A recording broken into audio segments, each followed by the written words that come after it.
તમારા વિકાસથી હવે અમને દાજ લાગે છે, અમે દાજીએ છીએ। એટલે તમારો વિકાસ અમારી પ્રકૃતિના વિનાશથી થતો હોય, તમારો વિકાસ અમારા આદિવાસીઓના વિનાશથી થતો હોય, તમારો વિકાસ અમારી નદીઓના વિનાશથી થતો હોય, તમારો વિકાસ અમારા હવા પ્રદૂષણથી થતો હોય, તમારો વિકાસ અમારા વાયુ અને જળ પ્રદૂષણથી થતો હોય તો અમને તમારો વિકાસની જરૂર નથી। અમે એક પણ જમીન આપવાના નથી। અહીંયા નજીક કોટેશ્વર ધામ આવ્યું છે। આ કોટેશ્વર થી સરસ્વતી નદી નીકળે છે। આ અરવલ્લીના પહાડોમાંથી બનાસ જેવી નદીઓ નીકળે છે।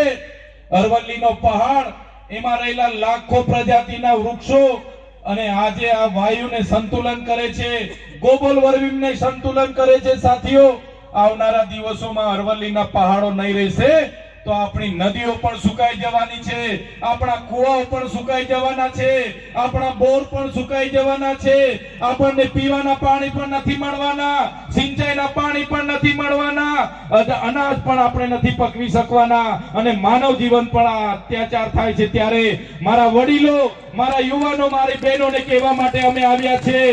આ અરવલ્લી માટે માત્ર પાલનપુર, બનાસકાંઠા, સાબરકાંઠા કે અરવલ્લી જિલ્લાના લોકો એકલા નથી, જરૂર પડશે તો ગાંધીનગરમાં દક્ષિણ ગુજરાતના લાખો લોકોને પણ લાવવા માટેની તાકાત આપણે રાખીએ છીએ।